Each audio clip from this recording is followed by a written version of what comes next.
In the modern age of social media, fitting in with the herd is seemingly more important than ever. If you're not posting, you just simply don't exist. And getting left by the pack surely means death, right? I'd like to challenge the modern mindset and explain why going against the grain isn't nearly as bad as it seems to be perceived. Modern society makes it seem that being different and not fitting the mold is going to make you lonely and miserable. But newsflash, modern society has millions of lonely and miserable people mulling around trying to fill their lives with validation of others. And it's not working for them, so why would it work for you? Being different is bad. Not spending twice what you make is bad. Not being in debt is bad. Living a simple life is bad. Modern society has turned comfort and convenience on their heads and hollowed them out. It used to be that you could be content with a not so new car and ordinary clothes. But now those goalposts have been shifted and simple pleasures have been conflated with a lack of joy or social status. Now, to be fair, being part of the in-group definitely would have had its benefits as our societies developed. You would have been able to pull resources and fend off larger predators as well as take down larger prey with your group. But now, with how individualistic modern Western cultures are, there are very few benefits of belonging to the social in-group. That isn't to say you have no friends, but it means you get to avoid the negativity, the urges to keep up with or fit in, the judgment, or physical, spiritual, and moral ruin brought on by belonging to the crowds.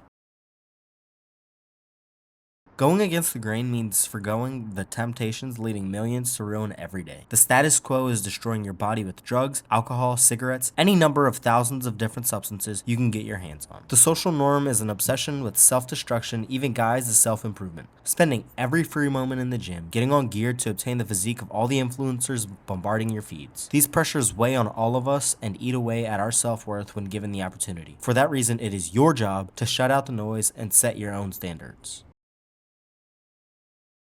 It has become a very common occurrence that people only value you for what you can provide, especially in such a vain society where your value is determined by how you present to others. By not giving in to social norms and pressure, you can save yourself a large amount of hassle from not inviting shallow and transactional people into your life. Instead of everyone asking you what's in it for them, you'll be able to cultivate meaningful relationships with people who will ask you how they can help you achieve your goals without any coercion or gesturing. These people will be the ones who value you as a person, a creative, or whatever you see yourself as, because they don't want anything from you except for you to do your best. For those people, it isn't about the money or fancy cars or expensive clothes or luxury vacations. It's about the personal growth and time they get to spend with you, watching you flourish. In a conversation with a friend, Agrippinus compared himself to a red thread in a sea of white threads that gives a garment color because it's different. Whether it be beneficial or detrimental, one must stand out in the way they think and avoid turning into a mindless member of the crowd. Being able to think for yourself and avoid the temperament of the crowd will keep you from making decisions that aren't aligned with your beliefs and will save you a lot of regret.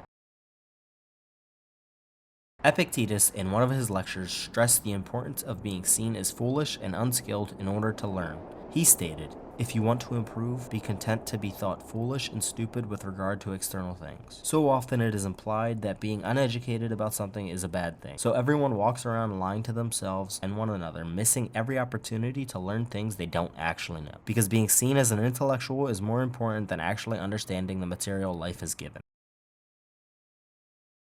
The pack isn't doing all that well at all. Everyone loves to come off as wealthy or at least not absolutely financially screwed, but that's just not the case when nearly half of all people making over 200 grand a year claim to be living paycheck to paycheck. Yeah, that's right. Over $200,000. More than the average American saves up for retirement, and yet they still somehow feel they're not making enough. That's where following the status quo gets you. Blowing life-changing sums of money on an annual basis.